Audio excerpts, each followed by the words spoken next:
चलें जी, जो पेठा हाथ लगा हुआ है, हलवा तो बना लिया था मैंने और बड़ा मज़े का बन गया था। और अब बारी है पेठे की। आज बनेगा पेठा।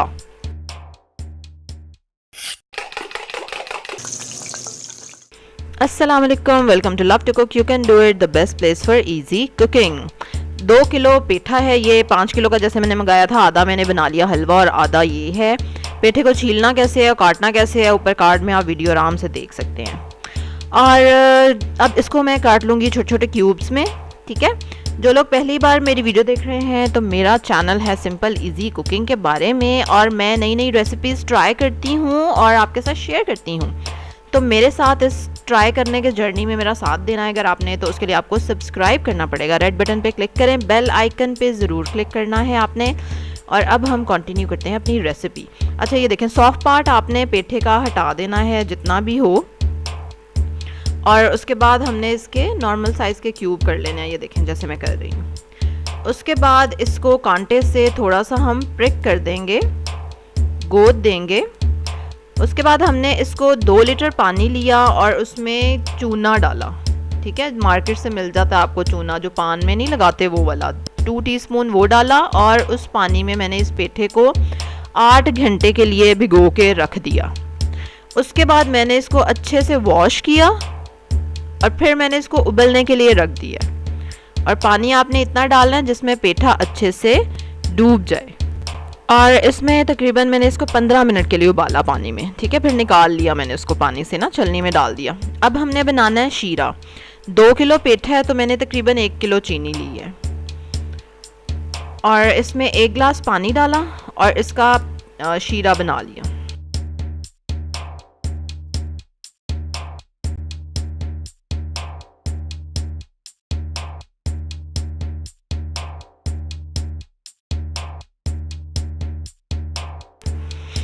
चलें जी, शीरा ऑलमोस्ट हमारा रेडी है। अब जो हमने उबाल के और छान के रखा हुआ है पेठा, उसको हम डाल देंगे शीरे में। और शीरे में इसको हमें पकाना है तब तक जब तक कि शीरा गाढ़ा हो जाए। अभी जब हम पेठा डालेंगे शीरे में तो शीरा और नरम हो जाएगा, पतला हो जाएगा, यानी पेठा पानी छोड़ देगा ना। तो फिर आंच तेज़ करके हम उसका पानी सुखाएंगे और शीरा गाढ़ा होने तक इसको हम पकाएंगे।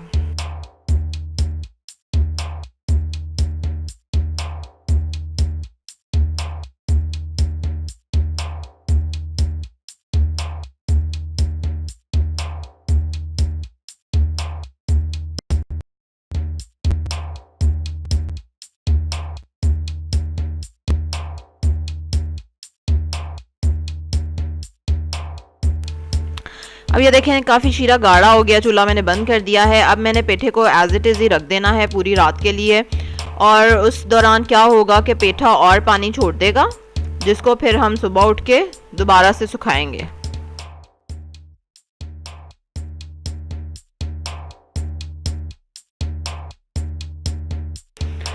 अच्छा, ये देखें, वैसे तो इतना ज़्यादा पानी नहीं छोड़ा पेठे ने, थोड़ा सा, लेकिन शीरा पतला हुआ है, ज़्यादा तो वैसे जमा ही हुआ है। तो इसको मैंने सोचा कि अब थोड़ी देर पका लूँ ताकि जो थोड़ा बहुत पानी है वो भी खुश्क हो जाए।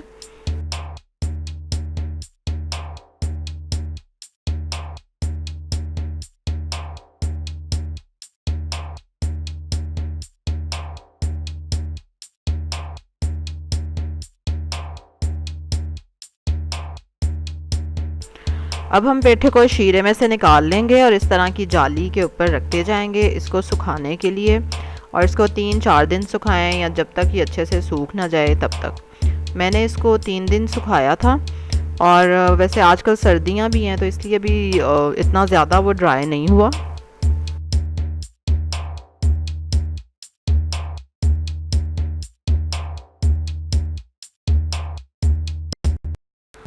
चलें जी, ये देखें 3 दिन बाद ये तकरीबन पेठा है और ये वैसा क्रिस्पी नहीं आप देख रहे हैं जैसा बाज़ार से मिलता है। बाकी खाने में तो मीठा था और बच्चे तो खैर, बच्चों ने 3 दिन भी बड़ी मुश्किल से गुजारे और खा लिया। मीठा तो लग रहा था ज़ाहिर है और मज़े का भी लग रहा था, लेकिन जैसा बाज़ार का मिलता ना क्रिस्पी, वैसा नहीं था। अब पता नहीं कहाँ पे क्या गलती हुई। अब ये नई रिसर्च जो मुझे अब करनी पड़ेगी। मैंने निशा मधुलिका मैम की रेसिपी फॉलो की थी एज इट इज़ जैसे उन्होंने कही, और उन्होंने जब पेठा बॉयल किया था ना तो वो ट्रांसपेरेंट हो गया था, जो कि मेरा नहीं हुआ था ट्रांसपेरेंट। तो इसलिए अब इस पे मज़ीद रिसर्च बाकी है, जो कि अब मैं करूँगी कि अब कैसे परफेक्ट इसकी शक्ल बाज़ार जैसी लाई जाए, कहाँ पे मैंने गलती की। अगर आपको कोई गलती मिलती है तो ज़रूर मुझे कमेंट में बताएं।